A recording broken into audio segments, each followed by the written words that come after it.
So good afternoon everybody and welcome to this Lancashire Care NHS Foundation Trust staff briefing delivered by Caroline Donovan.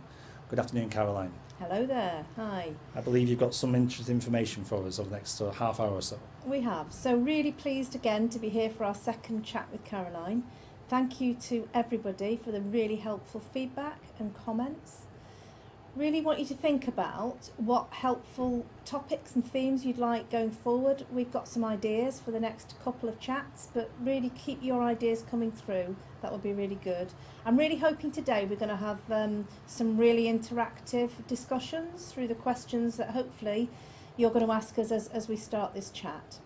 So this is the first time, folks, that we've had the chat with other colleagues. So really delighted that we've got Richard Morgan with us, our Medical Director. We've got Gareth Thomas, our Assistant or Associate Medical Director and also the Director of Medical Education. And we've got Amy Nolan, who's our Listening into Action lead. And Gareth is also one of our Listening into Action leads. So I'm just going to talk just for a few minutes about some of the headlines from the last couple of weeks of what's really important and progress that we're making and challenges that we've got.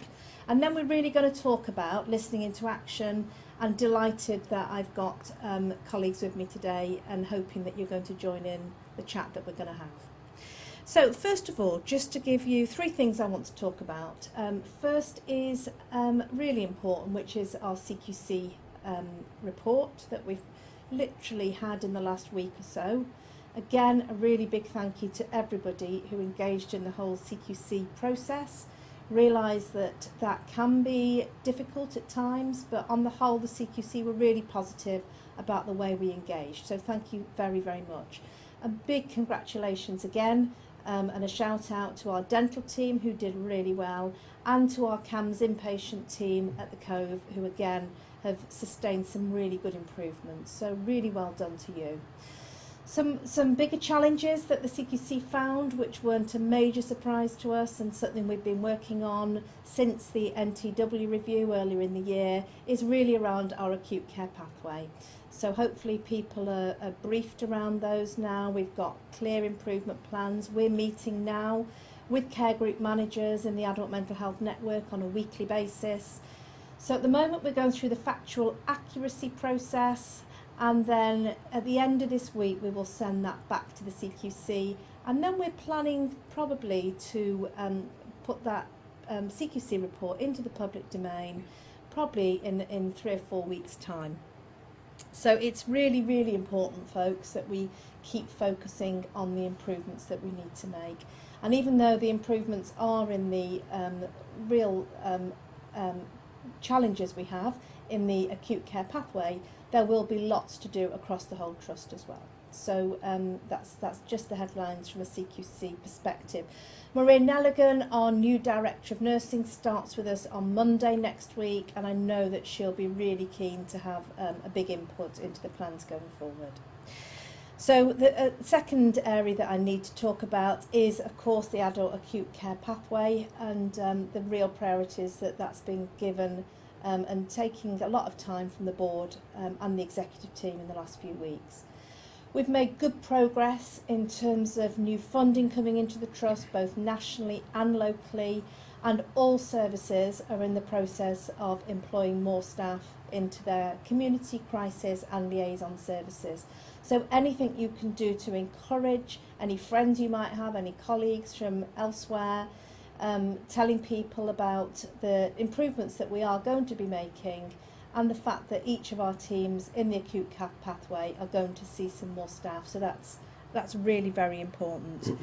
We've also pressed go on new beds that are going to be developed in the next few weeks at the Preston site, the Avondale unit, really important for service users and carers. And we're about to start work on refreshing, renewing and revitalising a rehab pathway, and we're looking at the Wesham site over in Fylde to be able to do that. So again, really big part of our improvement plan.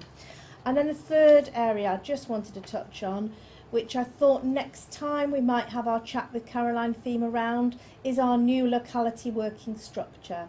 So this is something that our Director of Operations, Russell Patton, is leading on, obviously with a lot of support from the wider executive team. But important that we approach this in a very much co-produced manner. I'm keen next time that we have a chat around this, and we're just about to start a whole plethora of different people being involved with lots of workshops, a new team being set up from next week. So again, let us know any thoughts and ideas you have around that.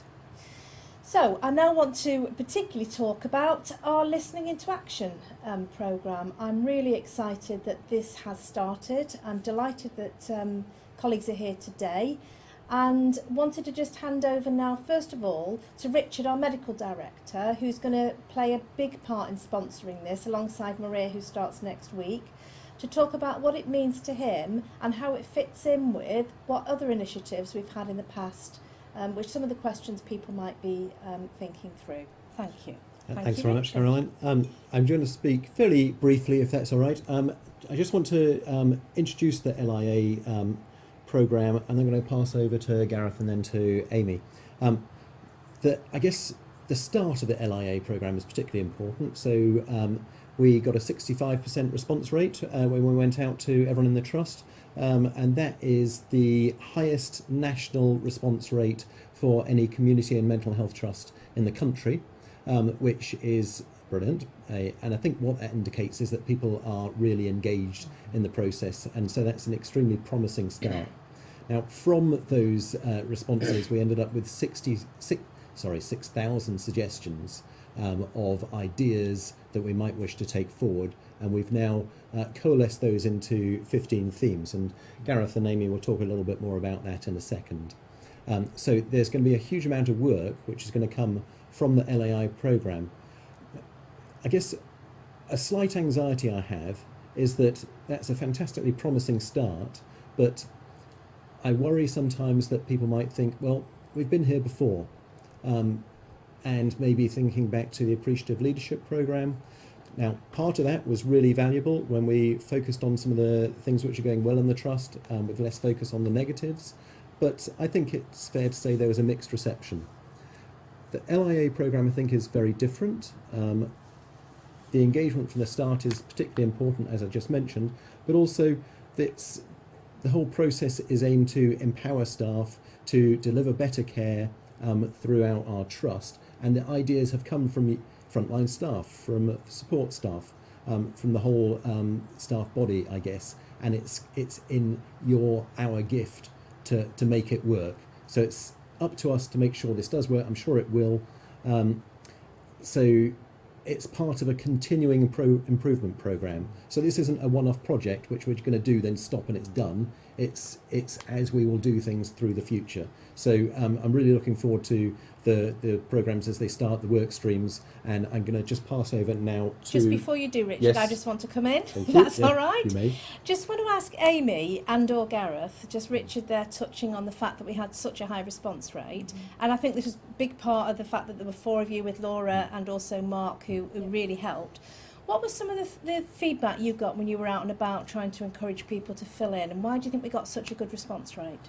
I think we got a high response rate. People are ready for change. They really want to make a difference right on the ground level within the clinical teams to really improve patient care, but also their own well-being as well. I think there's a real appetite out there, and that really reflected in the amount of responses that we got, but also the quality of the information that was given to us as well. Okay. What do you So people saw it from a clinical improvement and a personal Absolutely. experience for them coming to work perspective. And Amy, also what I are your think thoughts? people out there actually recognise the fact that we've got new leadership in place, obviously at the top with our new chief exec, a lot of board changes as well, that this is very much sponsored by the execs, and it's that high level prominence, so this isn't going to go away, this is here to stay, it's how we're going to be doing things from now on. And a lot of the feedback that we got at the time on the wards, myself and Laura Holcroft, we did get out and about to a variety of different places. We did do quite a lot around myth busting. There were some concerns very much shared with what Richard's just voiced. If we've done things like this before, why is this different? What's going to change? What's the point? So it's very much about reinstilling the fact that we haven't ever done anything like this in its true form. You know, it's here to stay, and we've got that exec sponsorship. Yeah, so to we're make really sure together make things happen. Yeah, absolutely. Have we had any questions come in yet from anybody? No, you just had a hello from Maksud Mohammed, who's actually watching us today, Caroline, so far. But we'll keep an eye on any questions. Hi, hello. Hi. But come on, folks, get some questions into us. It would be really helpful. Shall we? Sorry, Richard. Yeah, I was just going to sort of follow up on what Amy was saying. I mean, my perception and hope is that this is really timely. Because as you say, people do seem to be enthusiastic about it at the moment, and I think whilst we're at a difficult place within the trust, it's also, it sounds corny, but it's true, an opportunity to make some real important changes and to make those changes real. And so I think people are picking up on that and contributing to that vibe, I guess. Brilliant. So Gareth, do you want to just talk about some of the clinical improvement themes that have come from listening into action and what we're going to be doing? Absolutely, and I think it kind of follows the previous points that all the themes that have come out, both the ones that myself and Amy will be talking about, are what our staff have been saying. They're improvements that our staff on the ground level, multi-professionally, can see an improvement. So it's really, really rewarding to see this. And being a practicing clinician myself, you can see how these improvements will help my patients on a day-to-day basis, which is grand. So we've got LIA clinical teams. We've got 5 clinical teams that are happening at the moment. There's the eliminating section 136 and ED A&E breaches. We're not eliminating the 136, are we? We're not. We're going to the breaches. We're going to try, around but we're going to reduce them significantly. Police, do not worry. No, exactly. There's also the redesigning of the personality disorder pathway to really support those patients, reducing our length of stay, also reaching and improving the quality standards within our early intervention service, and also the triage and management of community nursing within that particular service as well. So there's a real opportunity here, and we recognise that within a couple of these themes that there's already fabulous work that's being done and has already started, and this is really to support that work. It's not to replace, it's to support and involve wider staff in it as well. So we just wanted to add that in as well. Yeah, no, that's great. I think one of the things we were really cautious about, because I think one of the themes that's come through is because we've got so many challenges around our acute mental health pathway, that are we excluding other people in the trust? So it's good to see that we've got early intervention psychosis and we've got our physical health community services in those 5 Absolutely. themes. So that's 2 out of the 8. Well, that's 2 out of the 5, isn't it? Yeah, it is. Not specifically so for mental hopefully health, that'll be really good. I think it's coming back to your point that you made before, Caroline, is that actually this is just the first wave of teams. So absolutely, we're already starting to compile. We've already got a couple of teams come forward with ideas of improvement that they would like a bit of support, a bit of traction, a bit of exec sponsorship to really drive and move that, support that improvement journey. So what I would say is, if you are sat there thinking, actually, there's something that we would really like to do, there's something that we would really like to do as a team or within our clinical services, that actually email us into the listening interaction inbox, and one of us as clinical leads will pick that up and we'll have that conversation, kind of getting ready really for the next wave of those clinical improvement journeys really. Although we have highlighted the 5, we recognise there are lots and lots of others that people are going to be wanting us to get involved in, and that's fantastic. We really need, again, that to come from the staff themselves. So absolutely get in touch and we can have a conversation, or just email and there might be us. some quick wins or whatever. Absolutely. And actually, that second wave will be quite soon, won't it? Because these are 20-week teams, the LA clinical teams. 20 weeks goes really, really quickly. So be ready for that next set, absolutely. just post-Christmas, really. Absolutely. So Amy, can you tell us about just some of the trust-wide themes that, people wanted? Absolutely. So we've labelled these as enabling teams because, like you've just quite rightly said, they are trust-wide. They're not one specific clinical pathway or clinical improvement journey. These are kind of touching everybody from our support services, corporate services, clinical frontline staff, everybody. So we've identified 7. Again, it's come out of the feedback from the Pulse Check survey. Our first one launches on Monday. And yourself, Caroline, is the exec sponsor with regards to this one. This is around our values and behaviours. We've got other work around equality, diversity and inclusion, around our safety, blame culture and risk aversion, multi-professional training and development, our happiness and well-being, and coming together in localities. Well done, Amy. I did have a prompt. I have to admit, I did have a prompt to catch some of those. And then we've also got some themes, some other 3 about we've communications, got, digital and estates. We have, yeah. Okay. And how do people get involved? Okay. So I'm hoping that some people will have now seen the fact that we've now launched our weekly newsletter. So we're trying to keep people updated via the newsletter of up and coming events and the key works that other teams are doing and shout about those quick wins. We're also launching our Simple Things campaign, which I'll touch on a little bit in a moment. But it's getting involved by signing up to the big conversations, asking to be involved in a particular area that you're passionate about. We want motivated, passionate people to come forward and work, with those leads. Don't know whether you want to talk a little bit around the leadership for the clinical, and then I'll touch definitely. on It's really important, and like Amy says, we really want to get as many engaged people in as possible. All the members of staff are really valued, including our junior doctors and trainees within that, with my other educator hat on, I guess, with it as well. So like I said, it's a 20-week teams, so it's a long time, but not a long time, but there's an awful lot of momentum that can be done within those 20 weeks to make significant change for us. So what we have is that leadership is called a triumvirate of leaders, which is a group of experienced staff. So you have triumvirate, try 3. So really we're looking at a medical lead for each one, an ops lead, and also a nurse or AHP or psychology lead within that as well. Although there is some flexibility around that depending on which clinical team it is.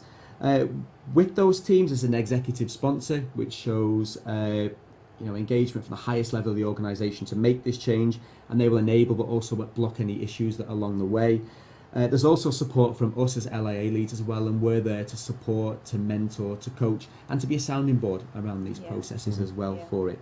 And of course, once the triumvirate, the leadership is in place and we have the big conversation and the dates will be circulated for those big conversations, there'll be an opportunity to sign up as a sponsorship group following that particular work stream. And therefore they will all work together to produce some massive change in the trust. No, that's brilliant. Is it each 2 weeks thereafter? Each 2 weeks they will meet after within on that a 20 20-week weeks. cycle. Yeah. Or sooner if you meet your objectives. And Amy, are those dates out and about now? The first few are. We're just finalising a couple of the others, and then we're going to get all the dates out for all 12 work streams. And we've got a dedicated click on our website. We have now, actually. I've just been handed a screenshot, so I'll just show that just up to the camera. Okay, so people will be able to click on and book on, and they've also had through the LIA weekly newsletter. Yeah, that's correct. Information about the dates. Yes. So we've now got a banner on the main homepage of TrustNet, and then you can click on that. It'll take you straight through to our SharePoint site. So we are adapting and adding to that continuously. So yes, there will be links to all the big conversations on there. That's great, Amy. I think we might have some questions coming in. We had a question in actually from Paula. Thank you, Paula. Hi there. I just recently joined the Trust working in the Chorley Minds Matter IAPT service. I've worked in 2 other trusts previously, and there seems to be a gap in service between IAPT and secondary care. There are many clients trying to access services who have long-term and enduring mental health issues that do not fit the criteria of IAPT/secondary care. Is LCFT looking at this, and if so, where can staff have input? Okay, so that's really about our community pathways, and presumably it's our adult community pathways.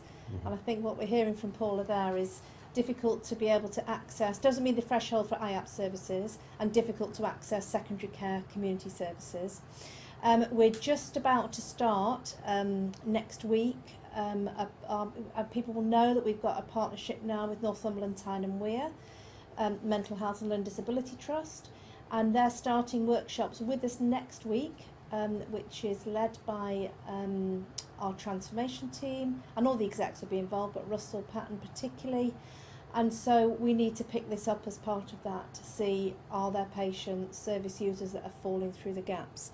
I don't know, Richard, if you want to, anything you'd like to say around that? I certainly recognise what Paula was describing, because there's often been this sort of sometimes referred to as step 3.5 conundrum, where people fall between the gaps. So it can be a difficult issue, but exactly as Caroline has said, I think that work with NTW will be helpful, because we're going to be looking at the care pathways, trying to make sure that there aren't the gaps to fall between. And part of that is listening to how they've structured their community services right from the very beginning through to CMHT. And so it's been really interesting to hear about how they've got an IRS system, which is an immediate response service, and hearing of how they run such services in Caroline's old trust, but also in Peterborough, where they've got different models. So we've got various ideas coming forward of how we want to structure our service over the next, well, I don't know, X number of months whilst we develop the programme. But I definitely recognise the issue that Paul is describing. And I guess there's just so much improvement and transformation that we need to focus on going forward with the adult acute pathway. We're going to start next week with the Pennine area, and then once we develop a model there, we'll be able to translate it to others. So I don't know, Paul, if that's an area that you're working in. If you do, I'm sure there'll be lots of ways of getting involved. One other thing I'd just sort of add to what I was saying before is that whilst we haven't designed the new service yet, part of the sort of front-facing part of the service in these other areas that I described relies on a self-referral pathway, and I think that's a really, really important part of it. I guess when I first heard about that self-referral idea, I was somewhat alarmed, thinking that services would be overwhelmed and wouldn't be able to cope. But when you actually go and speak to services which run that doesn't seem to be what happens. The referral rate into services doesn't increase, but the sense that folk out there have is that when they need to get into services, they can get in very quickly, and therefore I think that people feel more supported to come into the service, and also it probably helps our flow so people can go in and out more quickly, and therefore we can become more efficient. Yeah, great. Okay, Caroline, we've got a couple more questions come in, if I may. Yeah. This is from Anonymous, so unfortunately I haven't got a name for you, but the question is why only senior staff can go to engage, because they feel all ranges of staff should be asked question about the changes to the trust. Okay, so good question. So I guess the issue is we have 8,000 staff, folks. So this is one of ways of many, I think, ways we need to engage going forward with wider staff. So from an engaged perspective, we have over 300 staff and leaders that we are obviously connecting with, listening to feedback, but we need lots of different ways of listening to feedback and connecting across the trust. And I'm sure certainly when Maria starts next week, she'll be wanting, for example, to really think about how she's going to communicate more widely with the nursing workforce, which is over 40% of our workforce, and I know that'll be from a qualified and a HCA perspective.